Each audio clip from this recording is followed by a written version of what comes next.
चींटी और कबूतर की कहानी। तपती दोपहर में प्यास से बेहाल एक छोटी सी चींटी पानी की तलाश में भटक रही थी। बहुत देर भटकने के बाद उसे एक नदी दिखाई पड़ी और वो खुश होकर नदी की ओर बढ़ने लगी। नदी के किनारे पहुंचकर जब उसने कलकल बहता शीतल जल देखा तो उसकी प्यास और बढ़ गई। वह सीधे नदी में नहीं जा सकती थी, इसलिए किनारे पड़े एक पत्थर पर चढ़कर पानी पीने का प्रयास करने लगी। लेकिन इस प्रयास में वह अपना संतुलन खो बैठी और नदी में गिर पड़ी।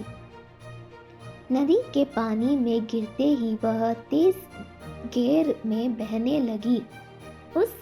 उसे अपनी मृत्यु सामने दिखाई देने लगी। तभी कहीं से एक पत्ता उसके सामने आकर गिरा। किसी तरह वह उस पत्ते पर चढ़ गई। वह पत्ता नदी किनारे स्थित एक पेड़ पर बैठे कबूतर ने फेंका था, जिसे चींटी को पानी से गिरते हुए देखा लिया और उसने प्राण बचाना चाहता था।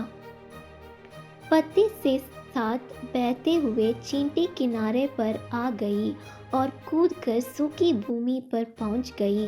कबूतर के निस्वार्थ भाव की ही सहायता के कारण चींटी की जान बच पाई थी।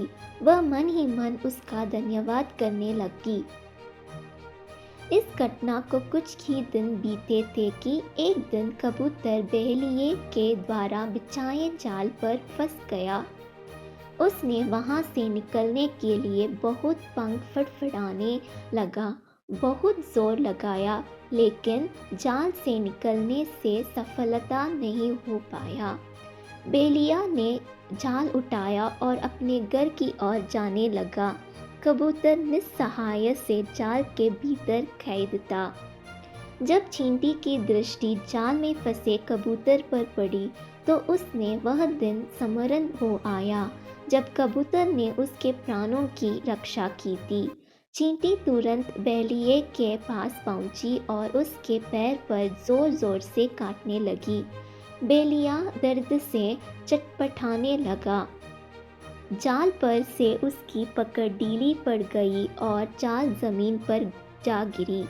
कबूतर का जाल से निकलने का अवसर प्राप्त हो चुका था। वह झटपट जाल से निकला और उड़ गया।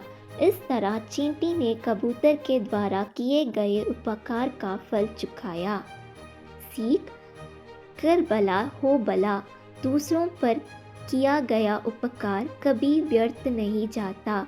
उसका प्रतिफल कभी ना कभी अवश्य प्राप्त होता है। इसलिए सदा निस्वार्थ भाव के दूसरों की सहायता करना चाहिए।